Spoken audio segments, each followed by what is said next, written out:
ada Bimas Katolik, ada Bimas Buddha. Dulu saya punya teman Pak Bimas, kepala Bimas Kristen di Jakarta, Departemen Agama Republik Indonesia, orang Batak, Pendeta Poltak Sihaan. Ya, teman baik saya.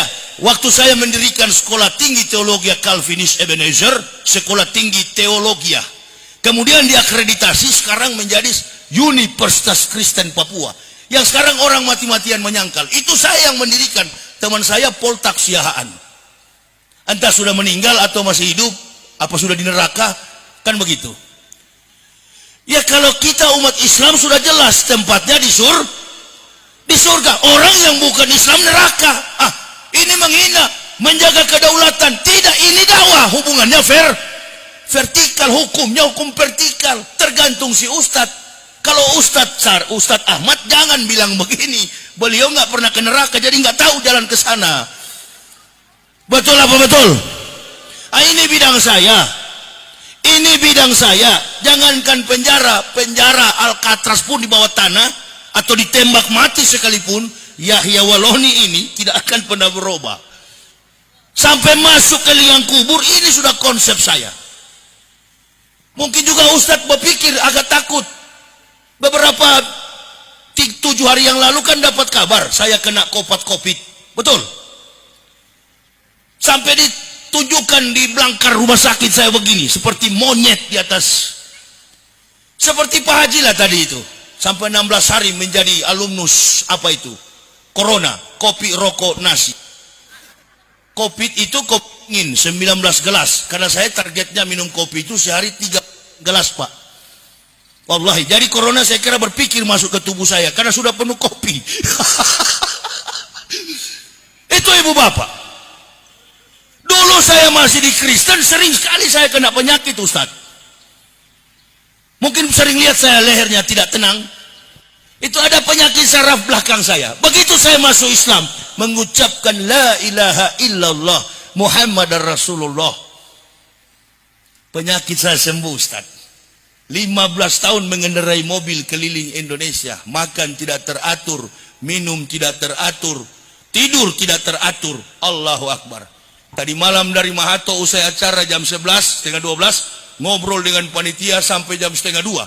Sampai di hotel di Ujung Batu saya sudah tiba jam 4.47 menit, hampir sudah tahrim subuh.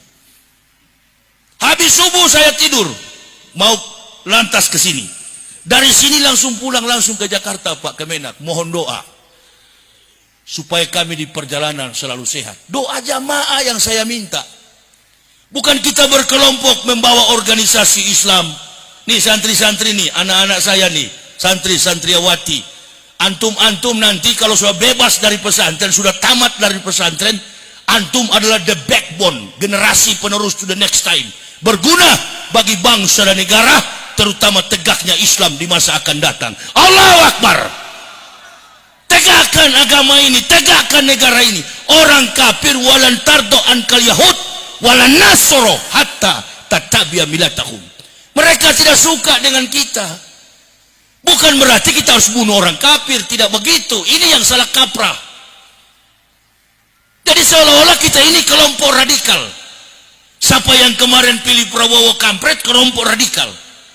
Saya tadi waktu menyanyi Indonesia Raya, saya pikir-pikir selama 1, 2, 3, 4, 5, 6 presiden nggak pernah begini-gini Pak.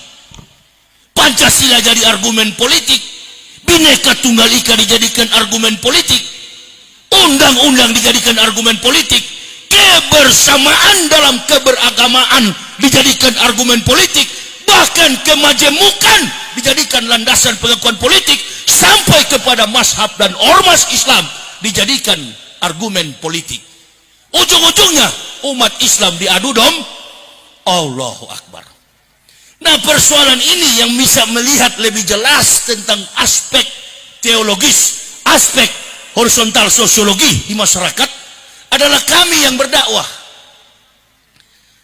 Mana ada dulu Pancasila diutak-atik dari presiden pertama sampai presiden ke-6, nggak pernah. Karena sudah finish, sudah habis pembahasannya. Keberagamaan kita berdiri di atas pengakuan Pancasila bahkan dalam pergaulan kehidupan kita sehari-hari di